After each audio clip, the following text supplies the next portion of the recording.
Hi, everyone. My name is Martha, and I want to welcome you to the very first episode of Cruising 41. Cruising 41 is a passion project built for racing fans all over the world who, just like me, get very excited with race weekend, love every lap of every race, enjoy the competition, the championship battles, and everything that, you know, involves and surrounds a race weekend. So, I know there's a lot of content out there already, so my focus will be primarily on post race briefings. I will give you a summary, I will give you some analysis, I will share facts, data, and also give you my perspective on things and hopefully give you some things to ponder on as we prepare for subsequent races. So, thank you for being here. If you are a new fan of or you have been a fan of the sport for many, many years, I welcome you, and I will try to find a balance and strike a balance. So, those of you that are new and those of you that have been following the sport for a while find the content relevant and and you can like it. Speaking of liking it, so subscribe to the channel and also like the content if you feel you actually enjoyed it. And I will also love to hear from you. So if you have any comments, by all means, drop them into the comment section. And you can also follow me on X. My ID is at Martha H Cruz, as in ZRUZ. So I you can see what content I upload in there. So I look forward to connecting with you on that platform as well. So let's go ahead and get started. I This video will be about the Australian Grand Prix Formula One. So let's start with that. So the very first race of the 2026 Formula One Championship, and this is one season where we are having major regulation changes. And this is just not an update of regulations, this is actually a major regulation change. So, quite frankly, coming into this race, it was kind of like we didn't know what to expect. And we didn't know what the pecking order really was going to be, despite the fact that we had a couple of preseason testings in Bahrain and we also had a shakedown in Barcelona. But you never quite know who's like sandbagging, who's really showing their cards, because why would they? If it's just preseason testing, you don't want to show what competitive advantage you have for others to see. The one thing we did learn from those sessions is Williams and Aston Martin issues. And those issues are being carried into, well, especially for Aston Martin, carrying into Australia. But we will see also how Williams addresses their issues that we saw from them in preseason testing. So with that, let's go ahead and get started. There was a there was a rumor prior to the start of the season about Mercedes being a force to be reckoned with, having the most competitive car of all 11 teams. And you know that rumor, actually, it is true. We've seen this weekend during qualifying a very dominant Mercedes, with George Russell putting his Mercedes on pole, and we had Kimi Antonelli qualifying second behind George. It is important to kind of mention here and to really underscore the Kimi's quality. And the reason for that is, if you recall, he had a crash during FP3, and it was a very significant crash. And the team was able to reassemble the car and get it just in time, or in time, to be able to give Kimi the opportunity to qualify. And Kimi delivered. He went all the way to Q3, and he put that Mercedes in the front row next to George. So kudos to the team. That was quite remarkable the way you were able to reassemble that car in such you know short period of time under a lot of pressure, and then Kimi for getting that car into the right window to be able to deliver that qualifying. The third place on the grid was Isaac Hadjar. We had Isaac Hadjar, Leclerc, Piastri, Norris, and Hamilton. They were all very close in quali. So you had the dominant Mercedes, the 1 2, and then you have that other group that I was very close group all together in their quali times with about they're about 2/10 of a second from third position to seventh.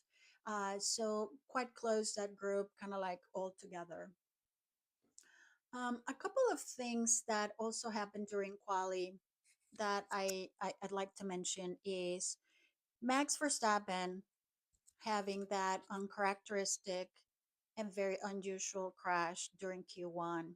You never see Max going off like that. He's always in control of the car and he is very competitive. But this was a very big impact, and that put him out of qualifying and put him 20th on the grid for Sunday.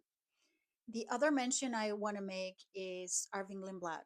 So he's our only rookie for 2026, but what a great performance during quali from Alvin.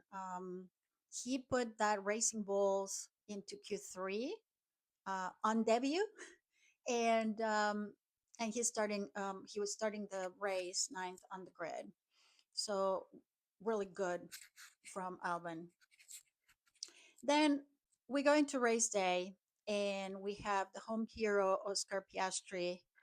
Um, very very unfortunate um, start for him. I wouldn't say it's the start of the race. That's why I was hesitating because he didn't even start the race because he had a crash on the reconnaissance lap.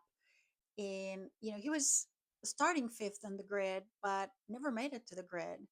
And that was heartbreaking. He didn't have a very good race last year either, for different reasons, different conditions, and to see him again going out on his home race, or to see him again not having a good race, and especially having that crash, that was definitely heartbroken or heartbreaking. Um, so let's talk about the start of the race. The other rumor that we heard before coming into this very first race is the competitive advantage that small turbo that Ferrari has gives them relative to the start of the race, and how this small turbo propels them like better than anyone else into um in quicker than anyone else. So that rumor was also very true.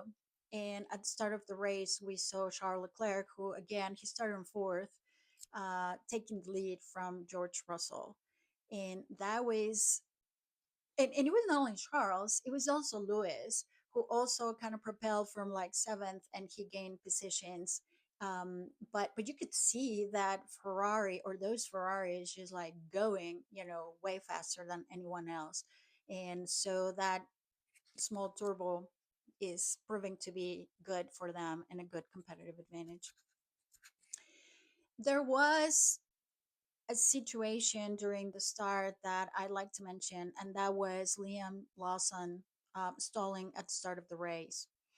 And there were cars that were able to quickly maneuver around him, but the one most notable one was Franco Colapinto, who was actually able to very quickly, very promptly, and in a very effective way, was able to do this very fast maneuver to kind of go around, or yeah, to get around Liam Lawson. Thankfully, he didn't hit the wall, and thankfully, he did not crash with Liam, because that would have been a really, really bad crash, given that he was just stalling there.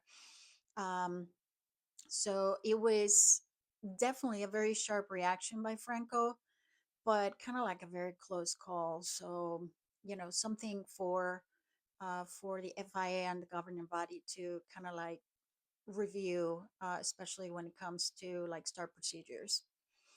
Um, then, going back to the front, and that battle between Leclerc and Russell, we were catered with like a lot of back and forth at the beginning of the race. And, it was exciting. I know there's a lot of pushback on the regulations and the way those regulations are working, and the way the battery deployment is now a factor and a variable in the race. And but there was a lot of back and forth, and in a very good, healthy kind of way. So one has to highlight that because we didn't have a whole lot of that before. And I know it's not the same kind of back and forth that you would expect from other years and other seasons. But just seeing those cars battling intensely, um, it was good. It was good to see that. Um, so what it also kind of translates to is, yeah, Ferrari has that competitive advantage at the start, but Mercedes seems to have the overall best car, and the race speed and the battery deployment is far more effective. So while Ferrari can get ahead, they weren't able, in this case, Charles, he wasn't able to keep the lead because of how powerful the overall package that Mercedes has is. Um, so on lap 11, we had Isaac Hadjar, his Red Bull stopping, and we had our very first virtual safety car, and every team during that virtual safety car except for Ferrari pitted. So I'll give you my take on the Ferrari strategy for the race, but that was unusual. And even Lewis went on the radio to say, shouldn't one of us be pitting? Kind of like, let's split the strategy. And, yeah, we can take a gamble, but we can take a gamble with one car and then see, or take different gambles with, splitting the strategy, and let's see what car, what works. But they both stayed out, and it, it kind of reminded us, because I've seen this also mentioned before, that of that Qatar 2025 race where McLaren had a similar situation. They chose similarly than Ferrari, and the outcome was also not what they expected.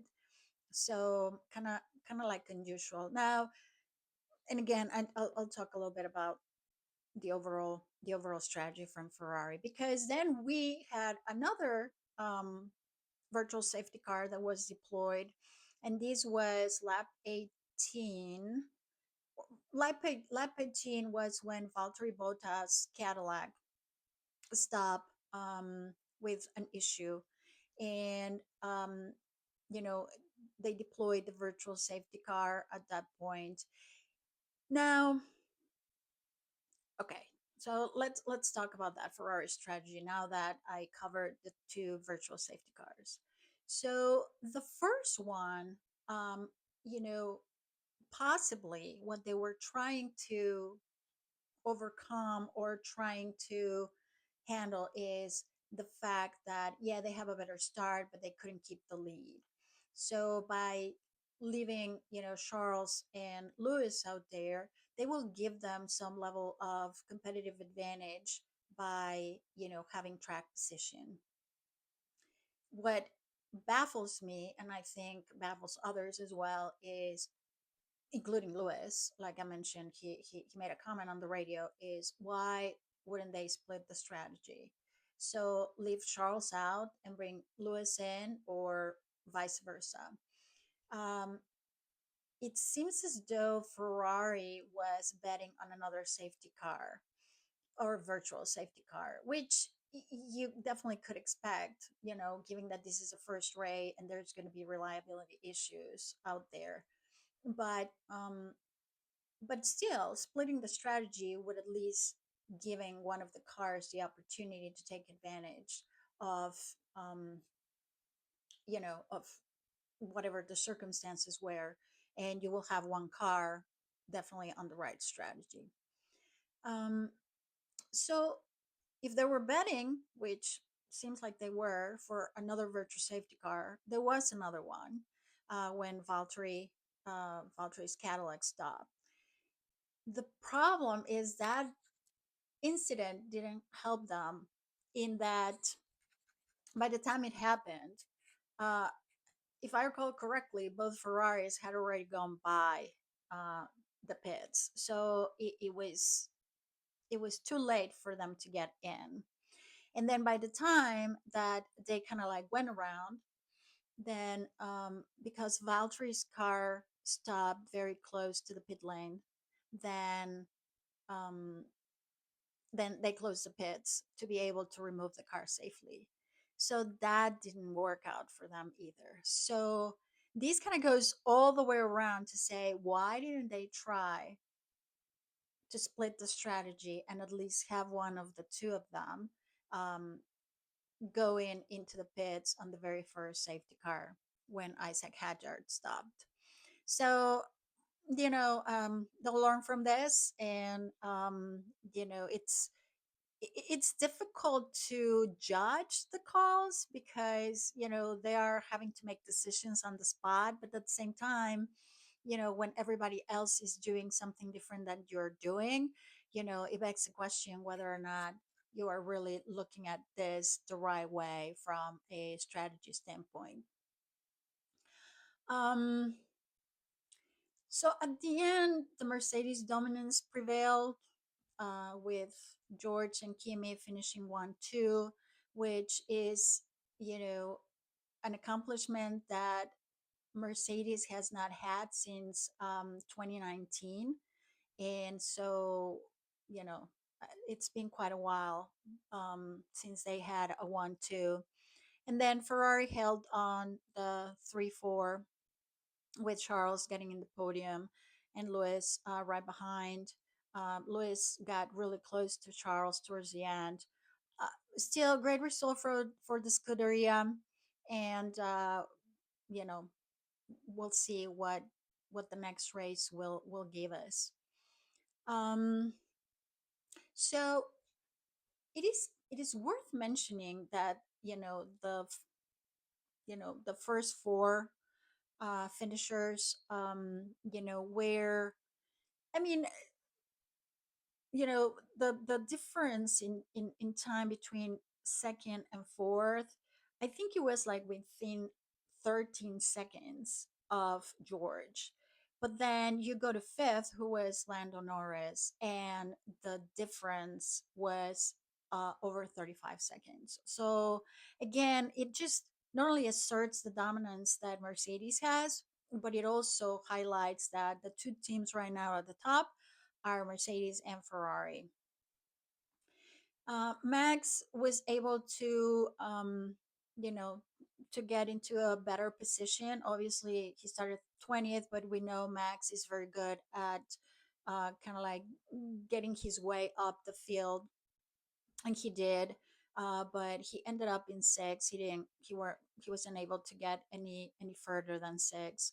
But he did have the fastest lap of the race. Not like it matters anymore because it doesn't render points, but it's still good that he had that fastest lap. So good indications of the speed of that Red Bull.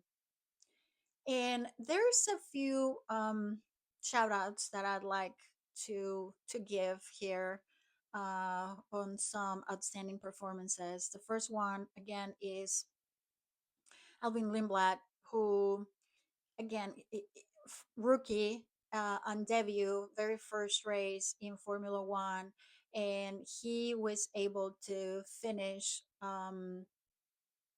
to finish in the points, scoring points, which is quite a great accomplishment for him. So good for him. Great start. And he is not the first rookie, young rookie, to score points on debut. I believe that Max Verstappen still has that as the youngest one, the youngest rookie to score points on debut. And then um, I think it's Kimi Antonelli. So, but regardless, it's a great accomplishment and a great performance from Alvin. The other shout out is Oliverman. I Ollie is really strong. He had a very strong end of the season last year, and now he's coming in and he had a very strong performance. He started 12th, I believe, and got his way all the way to seventh. So points for Ollie, points for Haas, Ollie ahead of Esteban, and with a strong race. And it is amazing to see what he is doing. I personally think he is going to be a world champion one day. I think we all know that he eventually will move to Ferrari at some point, and he will go and do great things. And the next shout out is to Gabby Bordoleto. Gabby is making history with Audi, giving them their very first points, on debut for Audi. So good for Gabby, good for Audi. And then, of course, you know, we have to acknowledge the amazing accomplishment that is Cadillac. Um, a year ago, thereabouts, I think it was in March when they were giving the go ahead to be a team in Formula One, the 11th team on the grid. And to be able to get two cars on the opening race of the season. Well, not only that, getting them to the shakedown in Barcelona, the preseason testing in Bahrain, and now in the first race of 2026. Not only that, being able to finish with one of the cars, which was Checo, who finished 16, is like remarkable. Like, you can't it is remarkable. It's a remarkable feat, one that has to be acknowledged and they need to be congratulated for. So great job, Cadillac, um, F1 team. And I know this is just going to be a journey. It's going to be a process, a learning process. There's a lot to take in, there's a lot to improve on. But just this was just a big milestone, a key milestone. And I'm so happy that you were able to do it in a really good way. I want to also, talk about Checo because I am a Checo fan. So, and it was really good to see how Checo is been handling this whole Cadillac journey. And he had, you know, he's one that does great things with what he has. He never gives up, and he is a very good, solid racer. And he is also making history with Cadillac. So not only was he the very first one to go out in FP1, giving Cadillac their first run in a Formula One race in 2026 at FP1, but also he is the the driver that finished the race in the very first race with Cadillac. And I know he is a very experienced driver that will help enormously the team and that will provide the right feedback for the team to get better and to learn and to continue to move ahead on the journey. So I am super excited about Checo being back, obviously, but also Checo making that history with Cadillac and partnering with them in this awesome dream. Valtteri is also very good, and a shame that he wasn't able to finish, but Valtteri is a very solid driver as well. and so Cadillac is lucky to have the pairing that he they have for 2026. Now, I want to touch slightly on the 2026 regs, and there is been a lot of um, noise when it comes to the regs, and it's very polarizing. It's There's a lot of noise. It's very polarizing. The feedback we hear and we read about from the drivers, from the team principals, and even from the fans is it's all over the place. And I think what is just going to be super critical. I mean, this is a big, big change. And with any big change, there is always a certain level of resistance. And it is important for the governing body, the FIA, to be able to absorb, understand, and translate that feedback into an evolution of the regs that are going to deliver what they were aiming for. And right now, um, I think my personal opinion is I think we need to give it a little bit of time for, this is just the very first race. There is a lot of opinions. There is the feedback that we just got from the first race. Let's give it a couple of additional races. I hear that the FIA it's open to make changes to the regs if they're going to make them better and more efficient. So we have to continue to deliver that feedback, to share that feedback, but also, um, for them to absorb it and translate it into whatever changes they need to be made. Um, so yeah, we'll see what happens in the subsequent races, what happens relative to the regs, and what updates or changes are going to become available. And now we go into, the next race is in China. Very different track as the track that we just were in Albert Park in Australia. It will be one that will give different challenges for the battery harvesting and the deployment of the energy.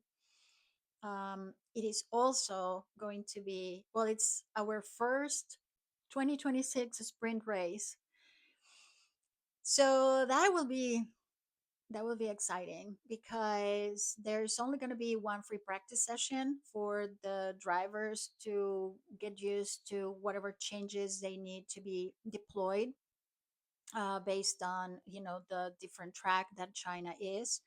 And so it will be interesting to see um, how they fully maximize that first FP1, and then we go right into sprint quali. So, and then into the quali race, I mean, the sprint race, and then into the full race. No, no, then we go into, yeah, sprint quali, sprint race, quali, and then the race. I'm sorry, I got a little mixed up there. But so I think it is a little bit hard to predict how it's all gonna, go about. But perhaps it's still good to think about, Mercedes and Ferrari as the teams to beat. That said, I have read that Ferrari is going to, or they have already shipped some of these, what they call the Macarena, rear wing, the one that goes like 180. And just for, it will be amazing to see that in the race or in the maybe the sprint race as well, and see how that gives them perhaps additional competitive advantage. I guess we don't know, but we will see. So maybe that's going to give them the extra that they need to be able to beat Mercedes in this race. Now, just also just remember that last year Lewis won the sprint race in China. So perhaps this is the weekend where we're going to see Ferrari on top. We shall see. I just hope that it's just going to be an exciting race. Um, Unpredictable, but really fun and with good results. And hopefully, we can see some, you know, um, some different drivers in the podium. Um, Probably not, but we'll see.